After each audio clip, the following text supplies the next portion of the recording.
Coming up on today's show, we celebrate the 40th anniversary of the 1984 hit, Ghostbusters. Rivers and seas boiling. 40 years of darkness, earthquakes, volcanoes. The dead rising from the grave. Human sacrifice, dogs and cats living together, mass hysteria. Stay tuned.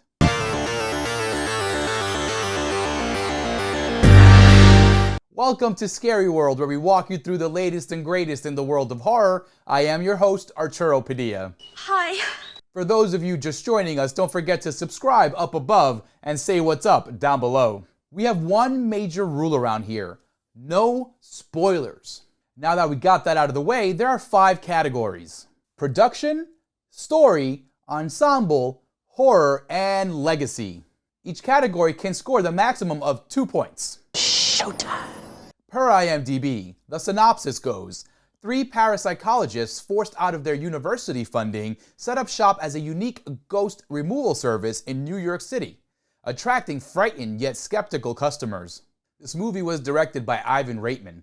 He does a superb job with this production. Prior to directing Ghostbusters, he directed Bill Murray in the 1981 Stripes, and after Ghostbusters, he directed Ghostbusters 2, but he also went on to direct movies like Twins, Kindergarten Cop, Evolution, and other notable films. Here in Ghostbusters, he makes sure everything looks great.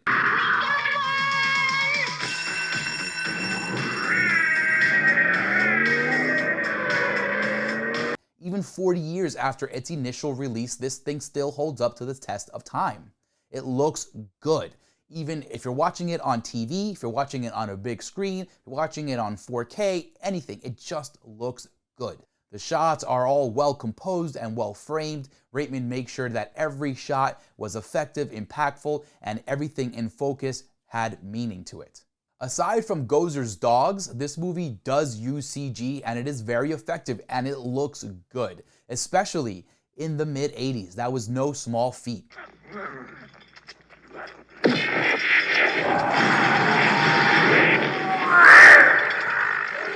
The sound editing was also top-notch. We all love the main theme song, but the sound effects of the proton packs and the ghost-busting equipment are just as iconic as the song.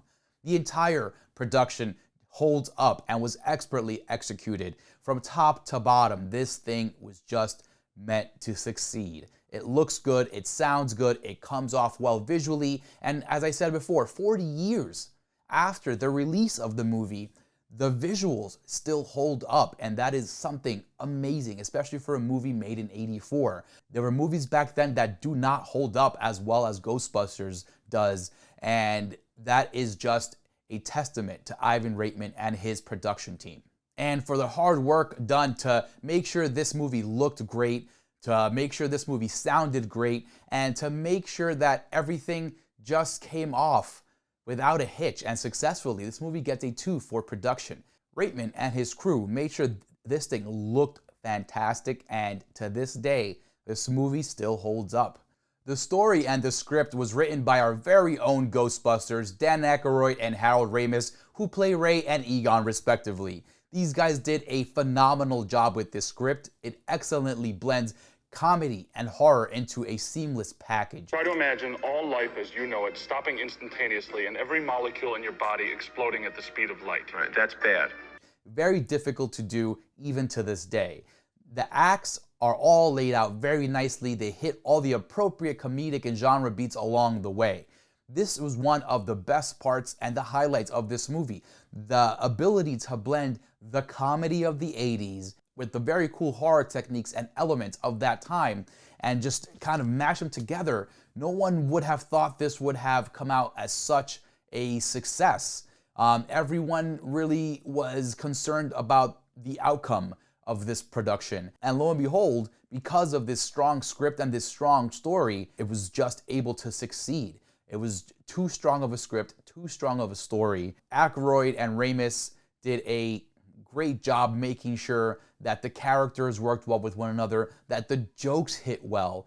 The jokes are a little bit more mature and are not meant for the PG audience of today. But back then, man, everything was just hitting. And these guys made darn sure that this movie was gonna go down as a classic.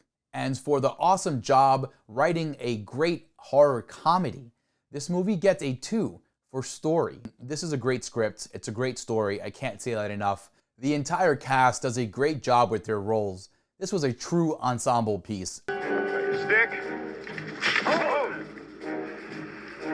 Heat him up! Everyone depended and played off one another very well. The characters all had great development and dynamics, and they're all unique and have their own aura about them. This was another feather in the cap of Aykroyd and Ramis. The characters they were able to write and evolve in this story are just fantastic, man. Each and every one of the Ghostbusters has their own personality, they have their own way about them, and they work brilliantly together. When all 4 of them are on screen and they're bouncing off one another, everything just clicks and everything is just awesome. This entire cast did a great job, from Bill Murray to Dan Aykroyd to Harold Ramis to Ernie Hudson to the great Sigourney Weaver to Rick Moranis, who was actually uncredited in the script writing as well. This movie had it all, man. This entire cast did a great job working together to make sure this movie is totally successful, and it is because of them and their hard work that this movie works so well still. And for all the hard work put in by the cast and the hard work done by Aykroyd and Ramis to make sure these characters are properly developed and fleshed out, this movie gets a 2 for ensemble. Everything just clicks in this script. This goes back to the story portion where Aykroyd and Ramis just wrote something very, very good. There's plenty of horror fun to be had in this movie. The ghosts all look awesome. They designed these entities to look gnarly and look scary. It's the Stay Puft Marshmallow Man.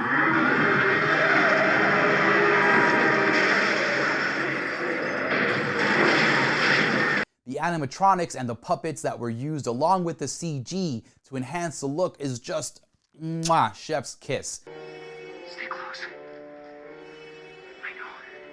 Do exactly as I say. Get ready. Ready?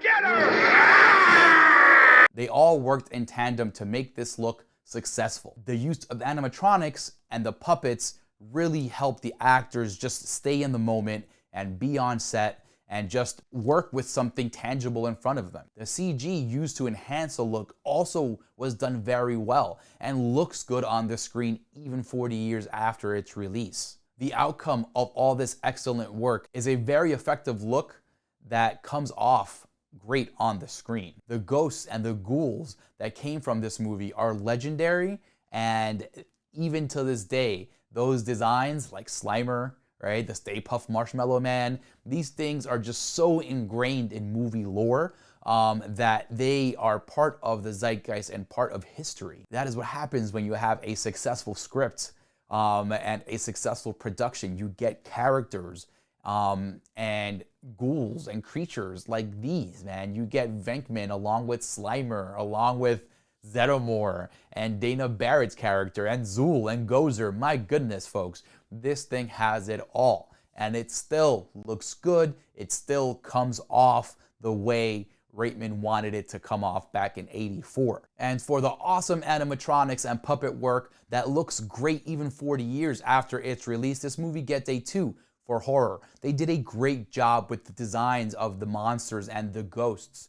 They did a great job designing the proton packs and all the ghost-busting equipment, the Ecto-1 vehicle. Everything was just thought of. From the iconic logo to the great equipment design to the classic cast of characters, this movie has it all, folks. It is also very funny and very entertaining. That's one thing that we can take away from this movie, that it is funny. It hits the comedy beats back in 1984 and it hits them now in 2024. I really love this movie. It was a major part of my childhood and now my kids are fans. The humor of 1984 might be a little bit mature for them right now, but they all love the ghost-busting action. They love Slimer. They love when the ghosts go into the traps. They love the Ecto-1 sound. Everything that was created in this movie to be memorable is memorable and stays memorable till this day. And for everything that was just mentioned, this movie gets a 2 for legacy. It has been 40 years since this movie was released. It was released the same week as Gremlins too, which is wild to think of. Those movies like Gremlin, you can check that review out from last week, and movies like Ghostbusters, they are true works of awesomeness that just stand the test of time and just ingrain themselves in the zeitgeist of the film industry and the lore of the 80s. Man, this thing is just a really, really good movie, folks. To tally it up, Ghostbusters received a 2 for production, a 2 for story, a 2 for ensemble, a 2 for horror, and a 2 for legacy, bringing its total score up to a perfect 10. I cannot praise this movie enough, folks. It is a timeless comedy with brilliant elements of horror sprinkled all throughout, and it just works. It works, it works, it works. It is so successful that they've tried to use this formula again in modern times, and it hasn't been as good. The sequel, Ghostbusters 2, is not as good as this one. This is a once-in-a-lifetime moment where everything just clicked, all the stars aligned on paper and in the sky. Everything just worked out very well to make this unbelievable, iconic movie. Go watch Ghostbusters. It is streaming now on Peacock. Can you tell me what time it is?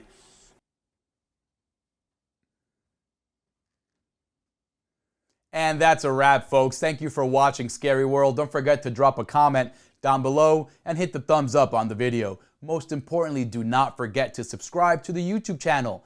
Tell all your friends, your family, and their pets to come on down to CorpseFeed. Hit the subscribe button. We have spoiler-free horror movie reviews for you guys dropping every Monday, Wednesday, and Friday. We also have the official CorpseFeed podcast dropping every Tuesday wherever you get your podcast streams. We are also on all the social platforms. Go like, subscribe, and share. Go rate us on the podcast streams. Go drop us a review. We are everywhere, folks. We will see you on Friday for another episode. And remember, it is a scary world out there, but we are here to walk you through it.